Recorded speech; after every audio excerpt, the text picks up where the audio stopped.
Hello everybody, we're here today in beautiful Flagstaff, Arizona, and we're going to do a video on the pros and cons of living in Flagstaff. Now, Kristen and I did this video about a year and a half, 2 years ago, but things have changed and we've decided to update it for 2023, so stay tuned if you want to hear everything there is to know, the good, the bad, and ugly about living in Flagstaff, Arizona.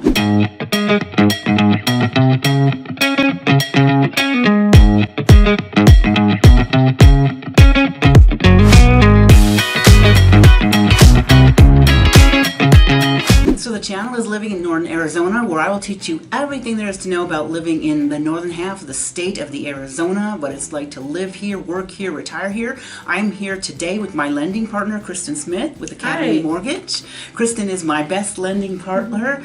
We do a lot of deals together, so at the very bottom of the video, what I'm going to do is I'm going to put my contact information and I'm going to put Kristen's contact information so that if you need to have any questions answered about real estate, you would contact me, or if you want to ask about lending, loans, or how to pre-qualify for a mortgage, I'm going to have Kristen's information on there too. You could just go to her website, or you could give her a call. Same thing with me. You could give me a call, text, email, or go to the website, my website, Living in Northern Arizona, where you could just schedule a Zoom call or a phone call, or go to Kristen's website and put in an application to start your loan pre-approval process. So I'm here with Kristen today, first of all, because we do a lot of deals together, but second of all, Kristen is born and raised here in Flagstaff, so even though I have lived in Flagstaff a couple of years here and there on and off, Kristen has always lived in Flagstaff, so she is better capable to answer all the questions about specifically Flagstaff and about living in Northern Arizona. So stay tuned,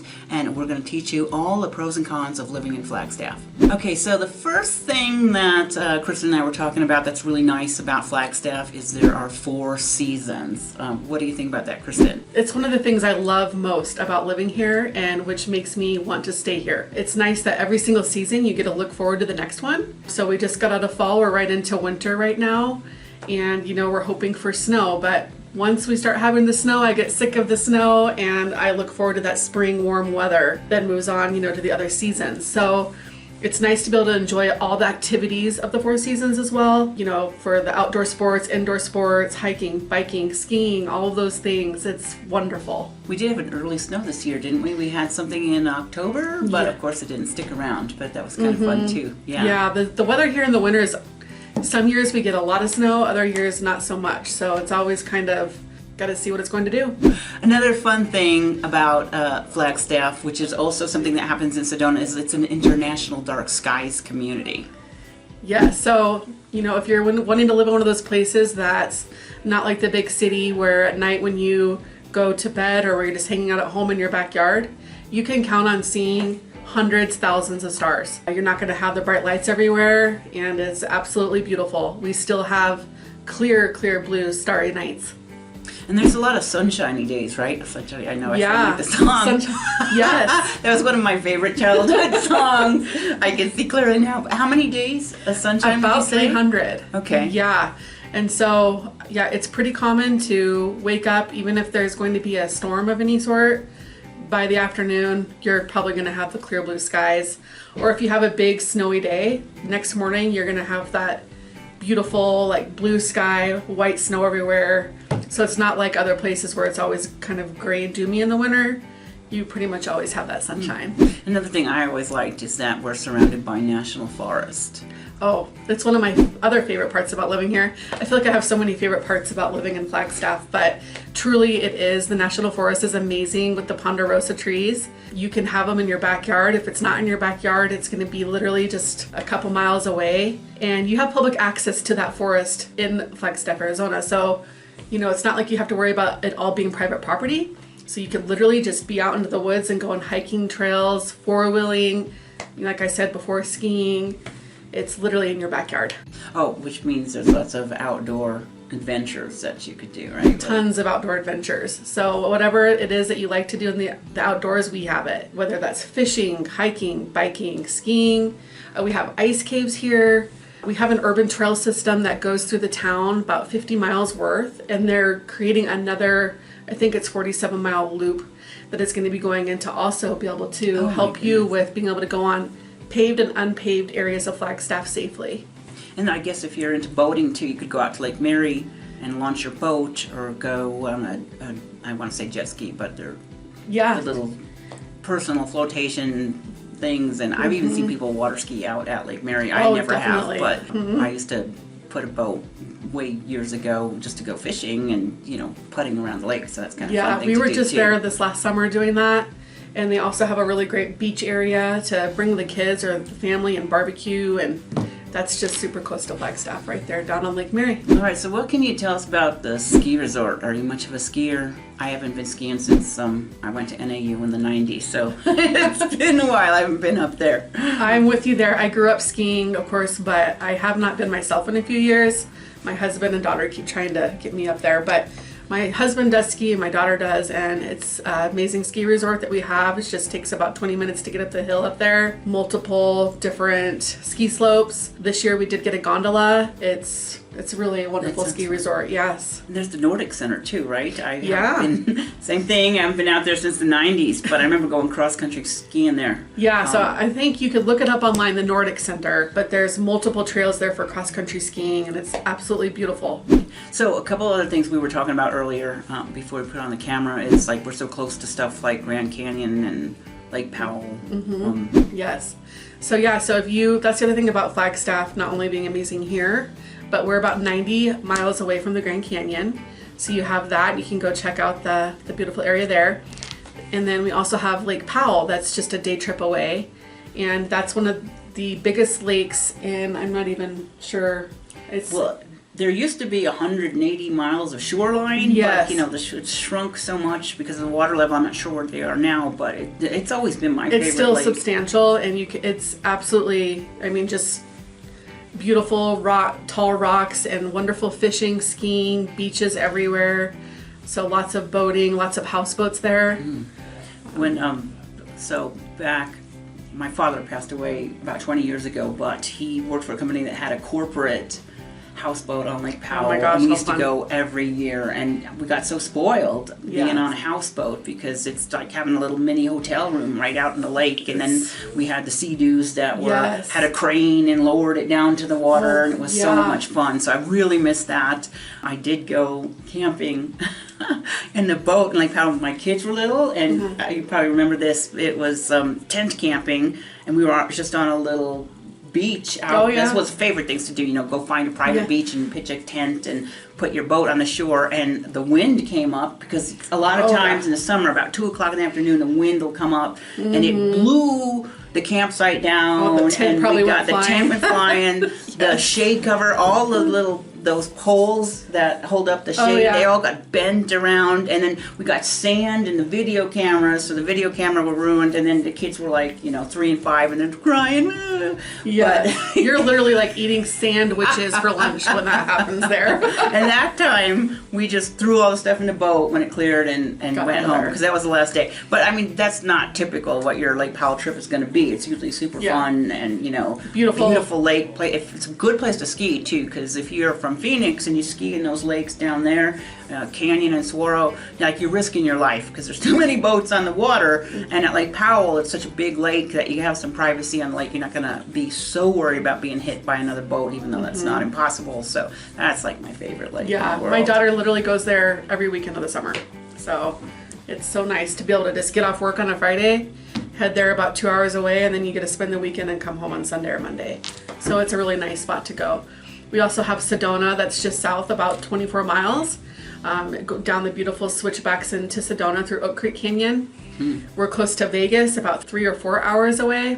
What else do we have? Laughlin. Laughlin, which is a little mini Las Vegas, which Yeah, is and then just 2 hours. If you need to go to Phoenix, it's about two and a half. Actually, probably to hit the north side of Phoenix, you can probably do it in less than 2 hours. If you're, I have friends, you know, that sometimes I take them to a doctor in North Phoenix, and I think we get there in like an hour and a half. Yeah, that's not bad going to North Phoenix at all. Yeah, so if you Yeah. need to go there, if you need to come from, you know, Sky Harbor International Airport, but, you know, speaking of airports, we do have that airport. Yes. Pullman. I don't know if have you ever flown out of that? I have. So I've flown out of the one here to Phoenix and to Denver, Colorado. They do currently still do Phoenix. I think that you might want to check. It's always changing, but they do sometimes have like the small flights over to Denver or to LA. But it's a really nice thing to do to be able to get to Phoenix quickly, not have to worry about driving down the hill. Just fly on down to the Sky Harbor Airport and get to your next destination. Well, the other thing about the airport too is people coming from, I have a lot of friends in Sedona that just come, a couple times a year. They'll come and they'll stay for 4 months and they'll fly back, and they'd rather go into Flagstaff, and then they just take a shuttle to Sedona, and they've got their little car they keep in the garage, and it's just so much more convenient than having to fly into Sky Harbor because of the traffic and the 2-hour drive. So that's, the airport being there is really a plus. Okay, since Kristen and I are in the lending business and the real estate business, we thought it was appropriate to talk about home values. And from what I've noticed over the years, you've probably seen it more so than me, it seems like the homes in Flagstaff hold their value better than other places. And my, of course, measurement for comparison is usually Phoenix, but they seem to hold their value in times of recession more than some of the other places. Most definitely, I would agree. So right now, I know that there's been some concern for people thinking that homes might dramatically lose their value. But because of all the things that we discussed in Flagstaff, kind of where we're at, it's such a desirable town to live for all the different reasons that we discussed, plus just it being a small town, that it actually really holds its value. So right now, when other homes are dropping more in other areas, Flagstaff does seem to be holding it, maybe not getting as many offers over, like it was for a while, $50,000 over or $100,000 over. They're kind of getting more realistic on what they're, getting for their asking price. But homes are definitely keeping their value. Yeah, I'm seeing that too. I'm seeing that houses, because there's more inventory, so they're taking longer to sell, but not really unrealistic. I just checked before we got here, and I think average time in the market is maybe 2 months. Yeah, which is really not bad. I mean, historically, I've seen it, 4 or 5 months, so not that bad. And prices are coming down a teeny bit, but they're not dropping like a stone. And I actually work several markets. I work Flagstaff, Sedona, Verde Valley, and I've been watching Phoenix, and Phoenix seems to be dropping more so. Flagstaff just dropping a teeny bit. The other thing about home values is we have a finite amount of geography, a finite number of homes, whereas in a place like Phoenix, they could just spread out till, they could spread out all the way to California if they want to. But Flagstaff, to be at the top of the mountain, there's just so much space and so many places that you could build homes. So even though they are building new homes, they're not like blasting away with inventory of homes, and that would never be the case either, because there's just a limited amount of space that you could build here in Flagstaff. So yeah, that's definitely another plus. Yes, most definitely. So another thing we wanted to talk about is the hospital. Flagstaff has a really good hospital. Kristen knows a lot about that hospital, so I was going to let you just tell you. Yes, I previously worked at the hospital before I got into lending, and it is a very good hospital. It's a level 1 trauma center. So if if there's any unfortunate event that you do have a trauma, an accident, you can go to the Flagstaff hospital and get very good care. You're not going to have to get flown down to Phoenix for the trauma care that you need. Another really good thing about the hospital here is that they have the cardiac heart center here. They do full open heart surgeries, so if you're up here and unfortunately anything for your heart happens, you can feel confident that you're in a good place to be able to get that taken care of. And also on top of that, they just started doing TAVRs, which is an aortic valve replacement, but not having to crack open your chest. They go in with a wire and they can do it that way. And that's a huge, huge advantage. So definitely have good options here. And also on top of all of that, all the people that live in Flagstaff and work there truly care. And I've always heard so much good feedback about how much they were taken care of and felt like they really mattered. And that's just a really big deal when you're sick in the hospital. Definitely. Yeah. All right, so now we're going to switch gears a little bit. We're going to start talking about the cons of living in Flagstaff, and probably something that just the last 2 years we've been hearing a lot more about is the risk of forest fires and flooding. Yes. So this just past summer, there was a large fire that happened. It can get quite dry if we're not getting enough rain, and then it can also get windy. And so we had the perfect storm, and that happened and had a very large fire. And this was the first fire that actually had structurally burned down homes. And because of that, it burned down homes, and then there was risk for flooding from where that happened due to the fire taking out all that vegetation on the mountains. And so the rain will just come right on down. They are doing things to repair that and have that happen, but that is something that has happened in Flagstaff and will continue to be a risk in the future. Not that it sounds like, oh, don't move here, that you're gonna, it's not like that. Yeah, but statistically, probably your odds of losing a home is very low. Still very low, but it's going to be higher than some other places. Yeah, because we are so next to that national forest. So yes, and then it seems like the riskier areas are like on the north side of town, wouldn't you say? Yeah, I'd say the riskier areas are the north side, the far east side, over out in the Donny Park area. Yeah. That's kind of where windy. it's biggest hit. Traditionally more windy there. Anyhow, Yes. right? So that probably increased the risk. I mean, we know that the wind contributed to the last fire because it was on the windy part of town, the windy time of year, like Yeah, the April. helicopters couldn't fly in with the water Yeah, tanks. so and then it seemed to be like it was an extra windy day also Yes. when it happened. And also happened because of a person Yes. lighting a fire that they shouldn't have been lighting. So it wasn't a lightning strike or a natural, it was a person this time. And of course you have other things that contribute. It could be a lightning strike, but this last fire that was the big fire Man-made. was the perfect storm of this guy lighting stuff he wasn't supposed to and it being super windy and all those things combined, and then the flood that followed it because we had an extra rainy spring. Yes, the So- monsoon season here. Yes. So, Yes. yeah. But yeah, the fires though, it's not something to be too concerned about, but it is something that Yeah, does we happen. definitely wanted to bring that Yeah. up. And then the other thing is the traffic. I know when I lived here, I noticed it was unpredictable. I mean, of course, compared to like Los Angeles or even Phoenix, it's not that bad, but It's a small town traffic, so basically you're going to have the congestion in between the lights on the main roads. So sometimes the light will be green in front of you and the light in front of that is red, so you kind of get backed up for a little bit. But it's still very minimal. You just have to be patient when those crazy 5 o'clock times are, or as you stay here longer, you kind of know the side roads to take. and then of course the high altitude. Some people have a problem with that. Yeah, usually though you can adapt. So sometimes when you first come here, you might feel tired and short of breath with altitude sickness. Sometimes it is a little bit more extreme for people that might not have as good of lungs that are strong enough for this altitude. Yeah, because we're at what, around 7,000. 7,200 feet. Yeah. Yeah, so we're a mountain town here. So Yeah. So, and then the other thing is about jobs. Now, I think it's better now than when I lived here in the 90s because we have people who can work from home and telecommute, but there are not as many jobs or job choices here. Yeah, we right? limit the big companies to have jobs for you here, but they are here. The hospital, NAU. Gore, NAU, Purina. Those are some of the large ones, but Purina, that brings us to our next yes. con. so Purina they make dog food here, if you haven't heard of them before, and when you were at the dog store. So sometimes you get that whiff of the dog food smell.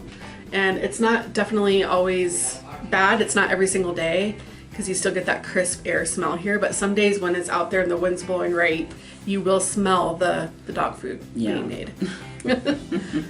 And then another thing is expensive homes. So the cost of living here is a little bit higher than the cost of living index. I think is like 1.18, which is like 18% higher. Yes. But a lot of that is because of housing. When you look at housing, if you adjust that number just for housing, it's like 170. So it means like 70% higher than the rest of the nation, right? Like 100 is what the average is nationally. Flagstaff 118, but if you're looking at just housing, it's like 170. And I saw before we came today, I looked up for November, the average sales price of Flagstaff for the month of November was about $612,000. So that is a little bit high. Mostly the cost of living is because of the housing. And again, it's back to what we were talking about with the finite amount of housing because we're a limited geographical area in the mountains in a small town. So expensive houses, a little bit more cost of living. I know rents are high. I don't do rentals, so I couldn't give you a quote on rent, but because we're a college town too, we got a lot of people coming in and renting. Although if you're an investor, it could be a good investment for you to buy housing that is near the university that you could rent out to college students. Yeah, because the college students, they actually are renting out homes now per room. So if you have a 4-bedroom, it's not just like for the whole house. So they're getting, I think, up to $900 for a room. So you can definitely get pretty good money for these homes. Yeah, that sounds right. My daughter goes to University of Arizona and they have it similar, but At U of A, they only get like $700 per room. And she's Okay. got 4 of them living in one apartment. You might get more if it were a house. So you definitely better rental income here in Flagstaff. But with that being said, so it's always, there's quite a few people that will actually just end up buying for their kids when they go to school here.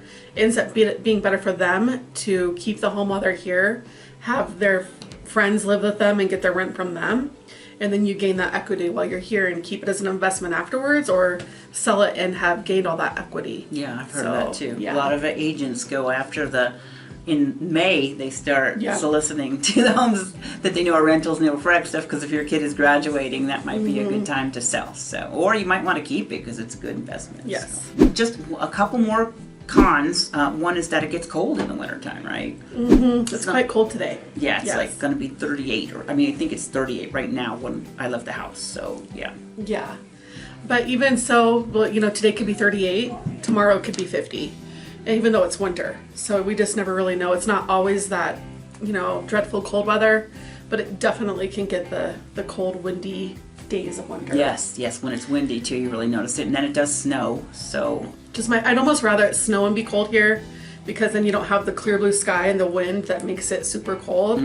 But the snow just kind of seems to, with the cloud coverage, Yeah, makes the it a little bit more clouds comfortable. definitely keeps it from getting too cold. Like Yeah. the coldest days, like we were talking about, were the clear nights. It gets really Yes. close. Oh yeah. And then one last thing we thought we'd bring up is the homeless population. It's not terribly bad, but we don't want you to Yeah. think there's no homeless people in Flagstaff. You can't expect to drive through town and have someone at the stoplight, with a sign. But they are not aggressive by any means. They don't, hassle you. They're just kind of waiting for you to come to them. And Flagstaff is always working on helping that community. They just did get a hotel that they opened up to help for another shelter for them. So it's definitely a work in progress to get them the help they need. And a lot of times in the winter, they do move south where it's warmer. Oh yeah, too they go cold to for them. Phoenix in Yeah. the wintertime, and then they're up here in the summertime. So you Yes. definitely notice that. So yeah, so that's it. That's our list. My name's Dawn Dickinson. I sell real estate in Northern Arizona, and this is Kristen Smith with Academy Mortgage. We partner up and sell homes. Kristen does the loans. I find you a home. So we're going to put our contact information in the description below. Feel free to reach out and contact us. And if it's late at night, you could just leave us a message. We will get back to you. I'm leaving Kristen's contact information as well as mine in the description below. We love it when we get people reaching out from YouTube, because that seems to make our best clients. Yes. And so we love it when that happens. So my name's Dawn Dickinson. Like I said, the channel Living in Northern Arizona, I post videos every single week. So if you like the video, please do me a favor and give me a thumbs up. Think about subscribing, and I hope you come back here next week to see what we publish about living in Northern Arizona.